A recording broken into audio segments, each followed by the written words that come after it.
Bismarck Sea, March 3, 1943, 0600 hours, and Rear Admiral Masatomi Kimura commanding the Lae Resupply Convoy stands on the bridge of his flagship, watching 8 destroyers shepherd 8 fully loaded transport ships through waters that Japanese naval doctrine says belong to the Empire.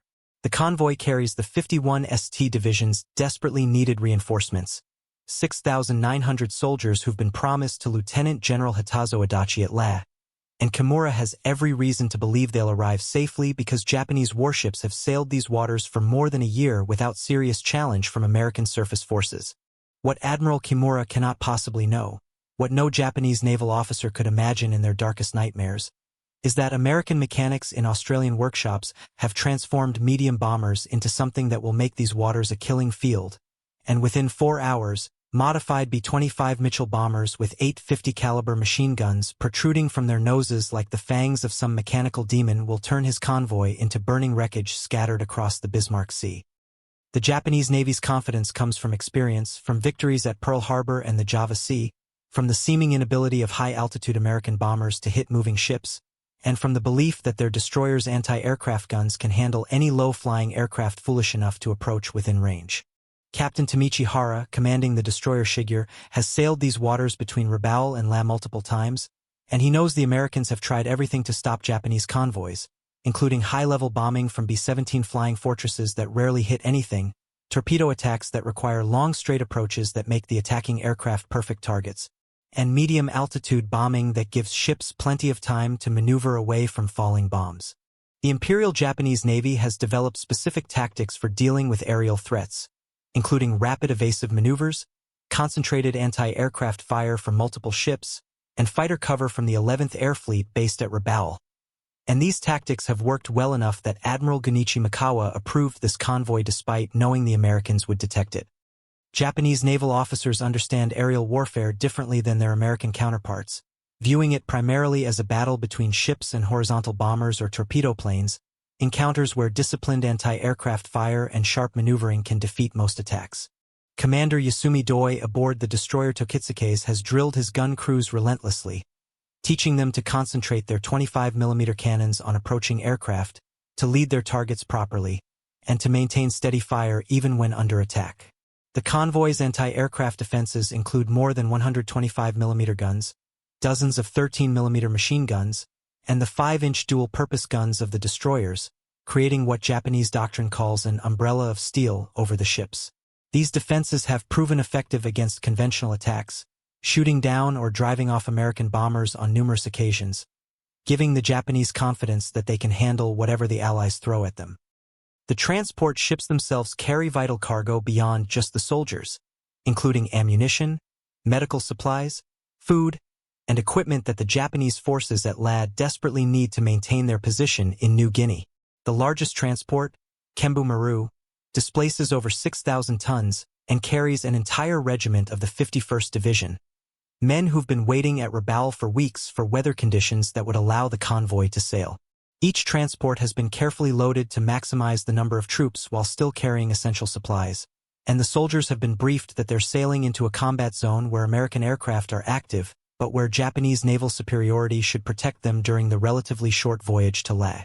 The convoy maintains a precise formation with destroyers screening the transports, ready to respond to submarine attacks or aerial threats, following procedures that have been refined through 2 years of war in the Pacific.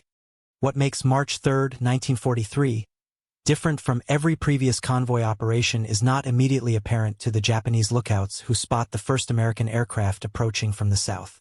Lieutenant Commander Ikeda aboard the destroyer Asashio reports multiple contacts at medium altitude, what appears to be a standard American bombing formation of B-17s and B-25s approaching at around 7,000 feet, exactly the kind of attack the convoy has prepared for.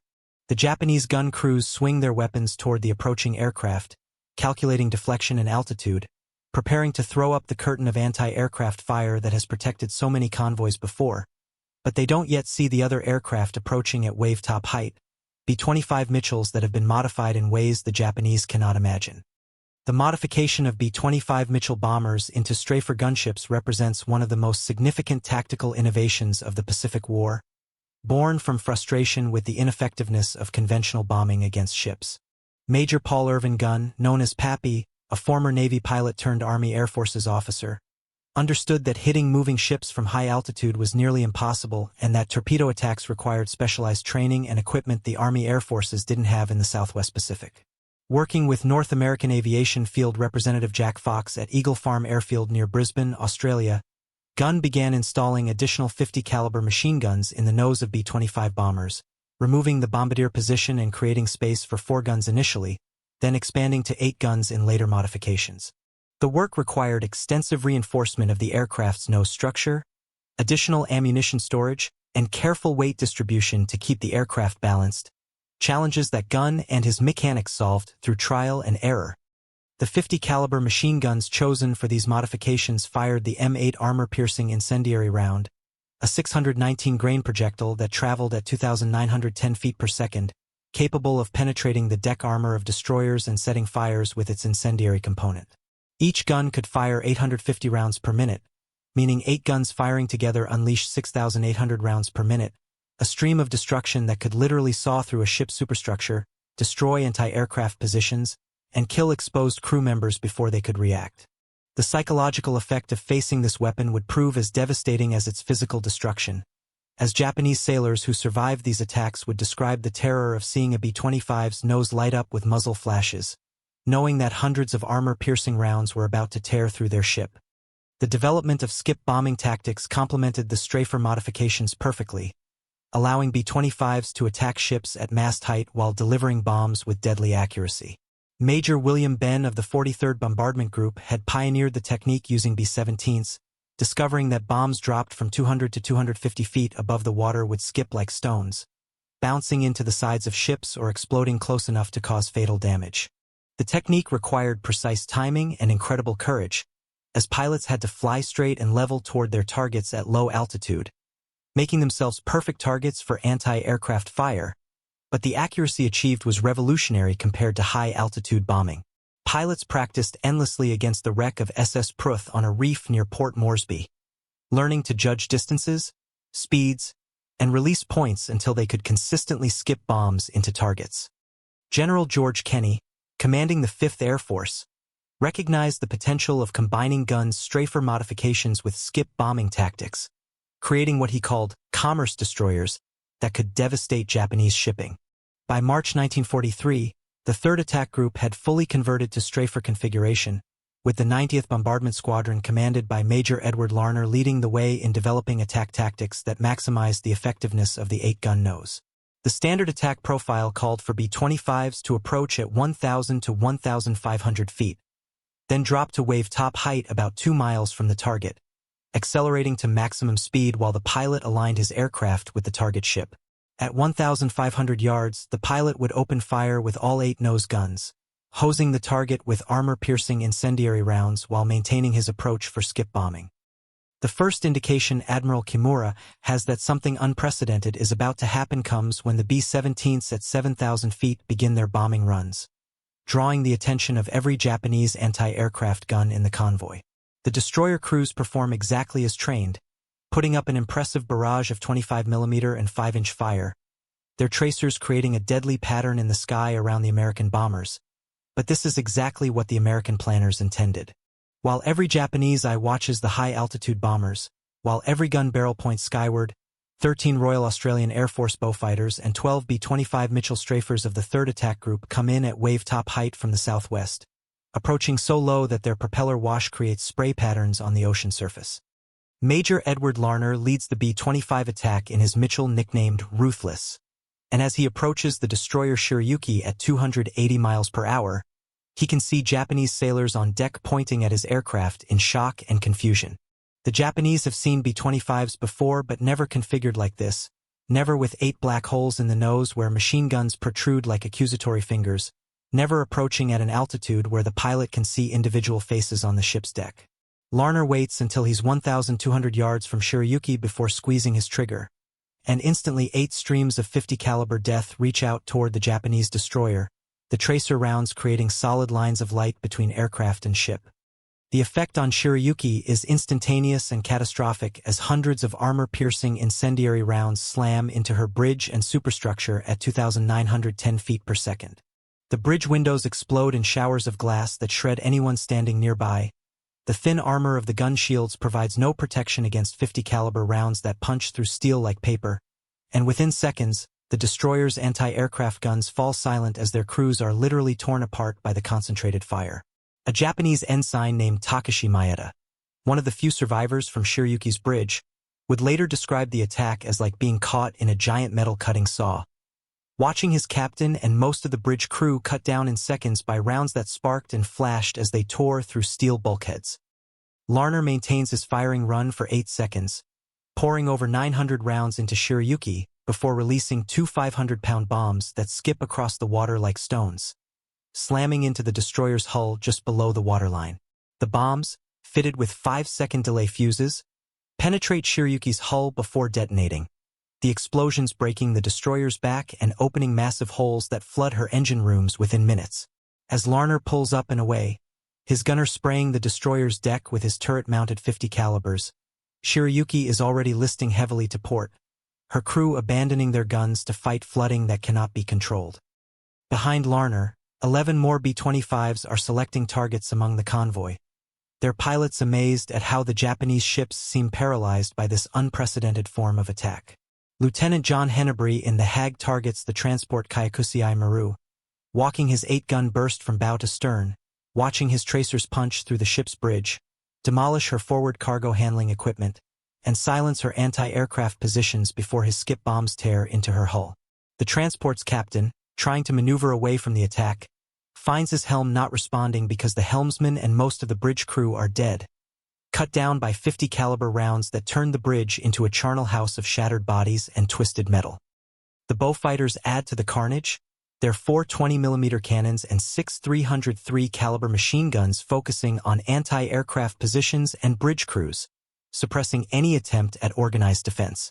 Flight Sergeant Fred Cassidy, flying a bowfighter of No. 30 Squadron, makes his approach toward the transport Tio Maru at 500 feet, diving to mast height in the final seconds while his cannons tear into the ship's superstructure. Cassidy would later describe watching the ship's bridge kind of disintegrate under the impact of 20mm explosive rounds, seeing Japanese sailors thrown into the air by explosions, watching lifeboats shatter into kindling as his rounds found them. The skip bombing proves devastatingly effective as bomb after bomb bounces across the water to slam into Japanese hulls at the waterline, the delayed action fuses ensuring the bombs penetrate before exploding. The transport Nojima takes 3 skip bomb hits in rapid succession, the explosions opening her hull like a can opener, flooding her holds where hundreds of soldiers are packed into spaces meant for cargo. The soldiers, wearing full combat gear, have no chance of escaping the rapidly flooding compartments, and witnesses describe hearing their screams even over the roar of aircraft engines and exploding ammunition. Commander Yasumi Doi aboard Tokitsuke's watches in horror as his carefully trained gun crews are swept away by streams of 50 caliber fire, their bodies literally torn apart by the large caliber rounds. He tries to organize a defense, shouting orders to redirect fire toward the low-flying attackers, but his gunners are being killed faster than they can respond, and those who survive are too terrified to stand at their posts as B-25s approach with their noses flickering with muzzle flashes. The Japanese Navy has never trained for this, never imagined that medium bombers could be turned into flying battleships bristling with forward-firing guns, never developed tactics to counter an attack that combines strafing and bombing at wave-top height. The destroyer Arashio attempts to maneuver between the attacking aircraft and the transports, her captain trying to shield the vulnerable cargo ships with his warship, but this heroic gesture only makes her a priority target. 3 B-25s concentrate their fire on Arashio, their combined 24 guns pouring over 2,000 rounds per minute into the destroyer, turning her superstructure into twisted metal, killing everyone on her bridge, destroying her fire control systems, and leaving her rudder jammed hard to starboard. Out of control, Arashio collides with the transport Nojima. Both ships lock together as fires spread between them, their crews unable to separate the vessels or fight the flames effectively. Admiral Kimura, watching from his flagship as his convoy disintegrates around him, tries to comprehend what is happening, but the attack is unlike anything in Japanese naval experience or doctrine. The Americans are not following any recognized attack pattern, not making torpedo runs that can be avoided, not dropping bombs from altitude that can be dodged. but instead boring in at point-blank range with automatic weapons that turn his ships into slaughterhouses. He orders evasive maneuvers, but the B-25s are too fast and too numerous, seeming to come from every direction at once, their 8-gun noses spitting death at any ship that tries to maintain formation. The transport Oigawa Maru becomes a particular focus of attack when her captain makes the fatal mistake of turning to present her broadside to approaching B-25s, giving them a perfect target. Lieutenant Donald McCullough in Sleepytime Gal approaches from the beam, opening fire at 1,500 yards, his 8 guns sending a stream of armor-piercing incendiary rounds into Oigawa Maru's hull at the waterline. The rounds penetrate the ship's side, starting fires in her cargo holds where ammunition and fuel are stored, creating secondary explosions that blow out entire sections of her hull. McCullough's skip bombs finish what his guns started, breaking Oigawa Maru in half, the ship sinking so quickly that most of her 1,500 embarked soldiers have no chance to escape. The attack continues for only 15 minutes, but in that brief time, the carefully organized convoy becomes a scattered collection of burning, sinking wrecks. The destroyer Asagumo, trying to rescue survivors from the water, is herself attacked by 2 B-25s whose guns sweep her decks clear of personnel before skip bombs blow holes in her hull below the waterline. Japanese sailors in the water, thinking themselves safe from further attack, watch in terror as B-25s make strafing runs on lifeboats and swimmers, the American pilots following orders to prevent any Japanese reinforcements from reaching New Guinea.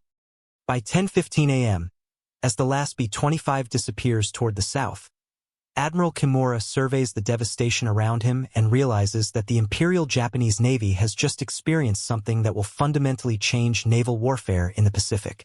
Of his 8 transports, all are sinking or sunk, burning funeral pyres marking their positions as they slip beneath the waves, taking with them the supplies and equipment desperately needed at Lae.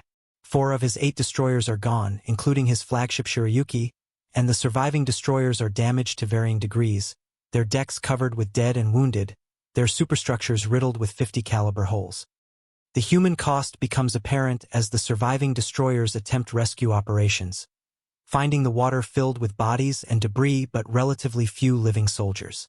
Of the 6,900 troops who sailed from Rabaul, fewer than 1,200 will eventually reach Lae, most of these rescued by Japanese submarines that arrive after dark. The majority of the 51st Division has been destroyed not in ground combat where they could fight back, not by naval gunfire where they might have had warning, but by modified bombers that turned their transports into death traps in minutes. Captain Tamichi Hara, one of the few senior officers to survive, would later write that the attack was like nothing we had ever experienced or imagined possible, describing how the B-25s seemed to saw our ships in half with their concentrated firepower. The psychological impact on the Imperial Japanese Navy proves even greater than the physical losses, as news of the convoy's destruction spreads through the fleet. Naval officers who had dismissed American bombing as ineffective are forced to confront the reality that the Americans have developed a weapon against which traditional naval defenses are useless. The 850 caliber guns in each B-25's nose represent more forward-firing automatic weapons than most destroyers carry, and unlike ship-mounted guns, these weapons can be brought to bear with the speed and flexibility of aircraft.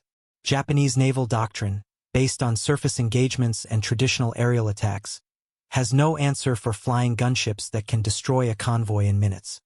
Admiral Isoroku Yamamoto, Commander-in-Chief of the Combined Fleet, receives the report of the Bismarck Sea disaster with visible shock, understanding immediately that Japan can no longer risk surface vessels in waters within range of American aircraft. The Navy's inability to protect even a heavily escorted convoy means that reinforcement and resupply of forward positions will become almost impossible, effectively dooming Japanese garrisons throughout the Solomon Islands and New Guinea. Yamamoto orders an immediate review of convoy procedures and anti-aircraft defenses, but privately admits to his staff that there may be no effective counter to the American Strafer bombers. The transformation of the B-25 Mitchell from a conventional medium bomber into a Strafer gunship represents American mechanical ingenuity at its finest, born from the practical needs of warfare rather than pre-war doctrine or planning. Pappy Gun, working with limited resources in primitive conditions, created a weapon that would prove more effective against shipping than purpose-built attack aircraft, demonstrating the American talent for innovation and adaptation. The 8-gun nose modification would become standard on late production B-25J models, with North American aviation incorporating guns field modifications into factory production, creating aircraft that could carry up to 18 forward-firing 50-caliber machine guns. Following the Bismarck Sea victory, B-25 strafers spread throughout the Southwest Pacific, appearing wherever Japanese shipping tried to operate. The 345th Bombardment Group, known as the Air Apaches, received B-25 strafers in August 1943 and immediately began hunting Japanese coastal traffic around New Guinea. Their aircraft decorated with distinctive shark mouths that became synonymous with death to Japanese sailors. The 38th Bombardment Group converted to strafers and developed new tactics for attacking harbors and anchorages, including night attacks using radar to locate targets in complete darkness. By late 1943, Japanese naval officers reported that daylight movement of anything larger than a fishing boat had become suicidal in waters within B-25 range. The impact on Japanese logistics proves catastrophic as the Navy is forced to rely increasingly on submarines and fast destroyers running at night to supply forward garrisons. These methods can only deliver a fraction of what surface convoys could carry, meaning Japanese forces throughout the Pacific begin to suffer from shortages of food, ammunition, and medical supplies. The garrison at Lae, which the March 3rd convoy was meant to reinforce, never receives adequate supplies and is eventually evacuated in September 1943, the soldiers forced to march through jungle and mountains with massive casualties from starvation and disease. Japanese attempts to counter the B-25 strafers prove largely ineffective, as the aircraft's speed and firepower make them difficult targets for fighters, while their low-altitude attacks negate the effectiveness of heavy anti-aircraft guns. The Japanese develop new tactics, including suicide attacks by fighters attempting to ram B-25s. But these desperate measures cannot stop the steady attrition of Japanese shipping. By mid-1944, the Japanese merchant marine has lost over 60% of its tonnage, much of it to B-25 strafers and skip bombing attacks that turned cargo ships and transports into burning wrecks in minutes. The B-25 strafers continue their deadly work throughout 1944, expanding their targets to include Japanese airfields, where their 8-gun noses prove equally effective at destroying aircraft on the ground. The August 17, 21, 1943, raids on Wewak demonstrate this versatility as B-25 strafers destroy over 170 Japanese aircraft in a series of low-level attacks that leave the Japanese Fourth Air Army virtually helpless. Japanese pilots describe the horror of watching B-25's approach at treetop level, their nose guns destroying everything in their path, turning carefully dispersed aircraft into burning wreckage before bombs complete the destruction. During the Battle of Biak in May-June 1944, B-25 strafers again proved their worth against Japanese naval forces attempting to reinforce the island. On June 8, 1944, 10 B-25s of the 17th Reconnaissance Squadron attack a Japanese destroyer flotilla, their 8-gun noses riddling the destroyer Harasame with armor-piercing incendiary rounds before skip bombs send her to the bottom. The attack forces the Japanese to abandon their reinforcement effort, leaving the Biak garrison to fight without support, another example of how B-25 strafers could influence entire campaigns by denying the enemy freedom of movement at sea. The crews flying these modified B-25s developed their own culture and traditions, painting elaborate nose art on their aircraft, giving them names like Dirty Dora, Pluto, and Hell's Angel that reflect their aggressive role. These men understand they're flying something unique in warfare, an aircraft that combines the range and payload of a bomber with firepower exceeding that of most fighter aircraft. They take pride in their ability to destroy shipping that conventional bombers cannot hit, knowing that every Japanese vessel they sink means fewer supplies and reinforcements reaching enemy garrisons. The Japanese soldiers and sailors who survive encounters with B-25 strafers carry psychological scars that affect their performance in subsequent operations. Lieutenant Hiroshi Yamamoto, a survivor from the transport Kyakusei Maru, describes recurring nightmares about the American planes with 8 eyes of death, unable to forget the sight of his shipmates being torn apart by 50-caliber fire. Commander Toshio Abe, who witnessed the Bismarck Sea massacre from a rescue destroyer, reports that his crew becomes paralyzed with fear whenever they hear aircraft engines, knowing that B-25 strafers could appear at any moment. The effectiveness of the B-25 strafer forces fundamental changes in Japanese strategic planning, as commanders must now assume that any daylight movement will be detected and attacked. Operations that would have been routine in 1942 become impossible by late 1943, forcing the Japanese to adopt increasingly desperate measures to maintain their scattered garrisons. The famous Tokyo Express destroyer runs to Guadalcanal represent one adaptation, using speed and darkness to avoid air attack. But even these high-speed runs suffer losses when B-25 strafers equipped with radar begin hunting at night. By early 1944, Japanese naval officers are writing reports describing the B-25 strafer as the most feared weapon in the Pacific, more devastating than submarines, more accurate than dive bombers, more flexible than torpedo planes. Vice Admiral Shigeru Fukudome, Chief of Staff of the Combined Fleet, admits in a classified report that the Imperial Navy has no effective defense against mass strafer attacks, recommending that surface vessels avoid operating within 500 miles of American air bases. This essentially concedes vast areas of the Pacific to American control, as B-25s operating from forward bases can cover enormous areas of ocean.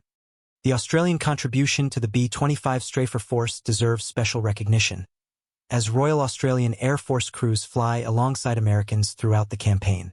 Number 18 Squadron RAAF operates B-25 strafers from 1944 onward, their aircraft distinguished by RAAF roundels but carrying the same devastating 8-gun nose configuration. Australian pilots prove particularly aggressive in attacking Japanese coastal shipping around the Netherlands East Indies, their intimate knowledge of regional waters allowing them to find targets that American crews might miss. The technical evolution of the B-25 strafer continues throughout the war, with later modifications including rocket launchers, improved gun sights, and even experiments with 75mm cannons for attacking larger vessels.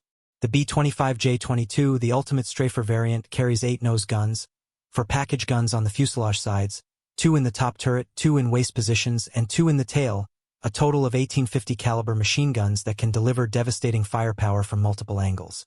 These late war variants are flying arsenals, capable of destroying entire convoys single-handedly.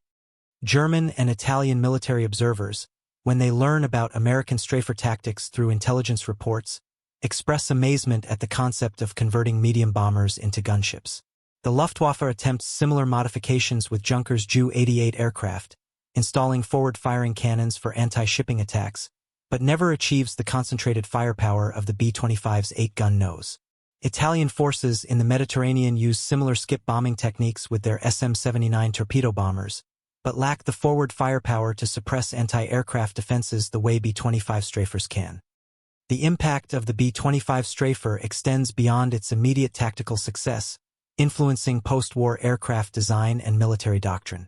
The concept of a heavily armed gunship proves so successful that it leads directly to the development of aircraft like the AC-47 Spooky and AC-130 Spectre gunships used in Vietnam and subsequent conflicts. The integration of massive forward firepower in an aircraft designed for other purposes becomes a standard American military practice, traced directly back to Pappy guns modifications in Australia. Japanese military historians, writing after the war, acknowledge that the B-25 strafer represents one of the most significant tactical innovations of the Pacific War, comparable to radar or code breaking in its impact. Professor Masanori Ito of the Japanese Defense University writes that the strafer bomber destroyed not just our ships but our entire concept of naval warfare, forcing Japan to abandon offensive operations earlier than would otherwise have been necessary. The inability to protect shipping from strafer attack accelerated Japan's defeat by preventing the concentration of forces for counteroffensives. The stories of individual B-25 strafer attacks become legendary within the units that fly them, passed down from veteran crews to replacements as examples of what the aircraft can accomplish. The attack on Simpson Harbor at Rabaul on November 2, 1943, C-70 B-25 strafers sweep across the anchorage at mast height, their guns destroying or damaging dozens of vessels while skip bombs sink larger ships at their moorings. Japanese witnesses describe the harbor being turned into a cauldron of burning oil and exploding ammunition in less than 10 minutes, with rescue efforts impossible due to continued strafing of anyone who ventures onto the docks. The modification process itself becomes increasingly sophisticated as mechanics gain experience with the B-25 structure and capabilities. By late 1943, field modification centers can convert a standard B-25 to strafer configuration in less than a week, installing the 8-nose guns, additional ammunition storage, and reinforced mounting points with practiced efficiency. The ammunition feed systems are refined to prevent jamming during violent maneuvers. Gun harmonization is perfected to concentrate fire at optimal range, and trigger mechanisms are modified to allow the pilot to fire selective guns or all 8 simultaneously. The skip bombing technique also evolves as pilots gain experience attacking different types of vessels under varying conditions. Pilots learn that approaching at a slight angle rather than directly beam on makes it harder for anti-aircraft gunners to track them while still allowing accurate bomb delivery. They discover that releasing bombs at exactly 60 feet altitude and 340 yards from the target produces optimal skip patterns, with the bombs bouncing once or twice before striking at the waterline. The delay fuses are adjusted based on target type, with 4-second delays for thin-skin transports and 6-second delays for armored warships. The Japanese Navy's attempts to adapt to the strafer threat include desperate measures such as mounting additional light anti-aircraft guns on every available space. But these additions prove inadequate against the volume of fire from 8 synchronized 50-caliber machine guns. Some Japanese captains try radical evasive maneuvers, including stopping dead in the water or reversing course suddenly, but the B-25's speed and maneuverability allow pilots to adjust their aim quickly.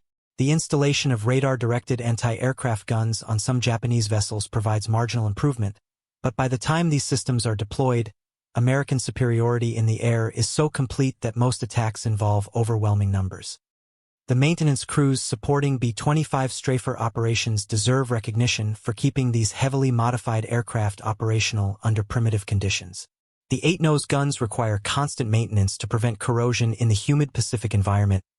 Ammunition feeds must be cleaned and adjusted after every mission, and the stress of low-level operations causes increased wear on engines and airframes. Crew chiefs work through tropical nights to prepare aircraft for dawn missions, knowing that mechanical failure during a low-level attack almost certainly means death for the aircrew. The intelligence network supporting strafer operations proves equally important, with coast watchers, submarine patrols, and code breaking providing information about Japanese ship movements. B-25 squadrons often receive targeting information just hours before a mission, allowing them to catch Japanese vessels at their most vulnerable moments. The ability to strike targets of opportunity, made possible by the B-25's range and firepower, means that no Japanese vessel can consider itself safe anywhere within 500 miles of an American airfield.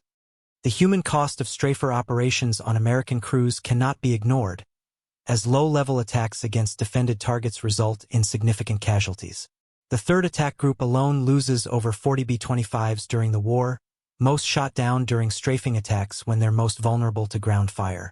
The psychological stress of flying directly at enemy guns, maintaining steady flight while under fire, and pulling up at the last second to avoid collision takes its toll on pilots and crews. Many veteran pilots develop nervous conditions that force them to be relieved from combat duty, their limits reached after too many missions watching tracer rounds reaching for their aircraft. The B-25 strafer's success influences American tactical doctrine throughout the military, demonstrating that innovative field modifications can sometimes prove more effective than purpose-built weapons. The willingness of commanders like General Kenny to support unconventional solutions, even when they violate established doctrine, proves crucial to American success in the Pacific. The strafer program shows that giving creative individuals like Pappy Gunn the resources and freedom to experiment can produce revolutionary results that change the entire nature of warfare. Japanese survivors of strafer attacks often express a particular horror at the impersonal nature of the weapon, describing how the 8-gun nose turns killing into an industrial process. Unlike dive bombing or torpedo attacks where individual skill matters greatly, the B-25 strafer simply points its nose at a target and unleashes a stream of destruction that eliminates everything in its path. One Japanese officer compares it to being attacked by a flying machine gun nest. Impossible to suppress, impossible to escape, arriving without warning to turn ships into charnel houses in seconds. The final evolution of B-25 strafer tactics comes in 1945 as crews prepare for the invasion of Japan, developing techniques for attacking suicide boats, coastal defenses, and industrial targets. The 8-gun nose proves equally effective against land targets, turning railroad locomotives into scrap metal, destroying radar installations, and suppressing anti-aircraft positions during larger raids. Plans exist for massive strafer sweeps across Japanese harbors and anchorages, intended to destroy the remnants of the Imperial Navy before invasion forces arrive, though Japan's surrender makes these operations unnecessary. The legacy of the B-25 Strafer lives on in modern military aviation, where the concept of heavily armed ground attack aircraft remains central to tactical doctrine. The A-10 Thunderbolt II Warthog, with its massive 30mm cannon, represents a direct descendant of the B-25 Strafer, designed to destroy ground targets with overwhelming firepower delivered at close range. The success of gunship aircraft in conflicts from Vietnam to Afghanistan can be traced directly back to the workshops in Australia where Papygun first installed 8 machine guns in a bomber's nose.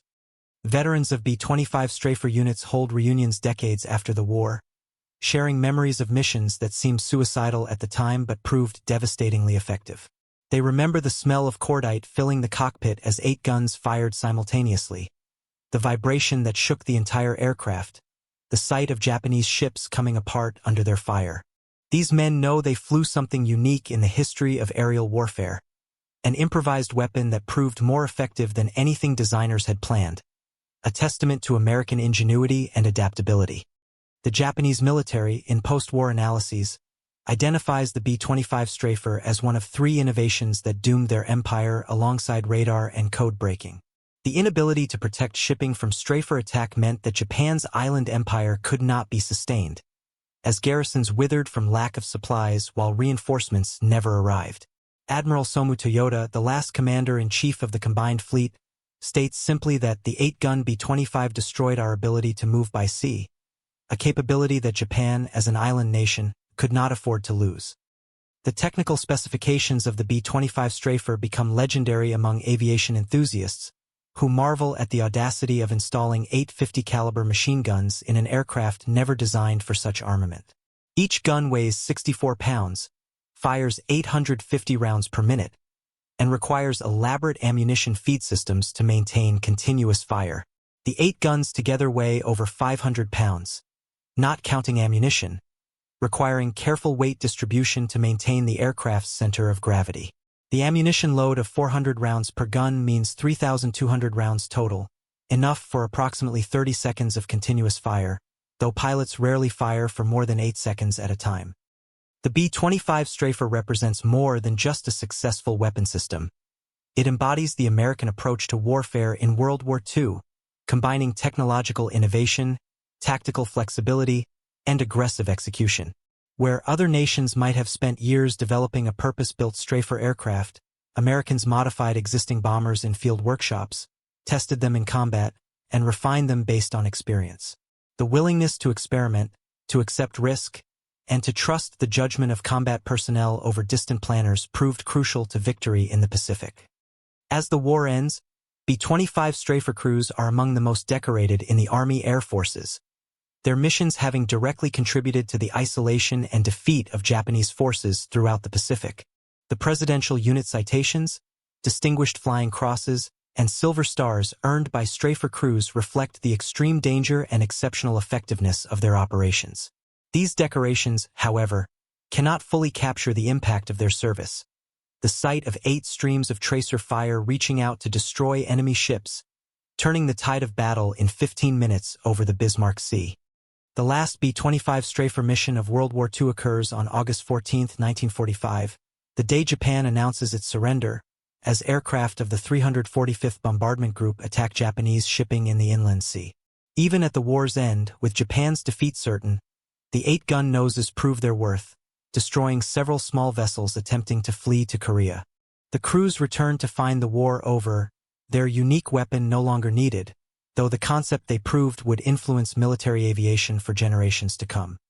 In the final analysis, the B-25 Strafer stands as perhaps the most successful field modification in military aviation history, transforming a conventional medium bomber into a ship-killing monster that terrorized Japanese naval forces. From Papygun's first experiments at Eagle Farm to the mass-produced B-25J-22 with 18 guns, the Strafer program demonstrates how innovation born from necessity can exceed anything planned by conventional wisdom.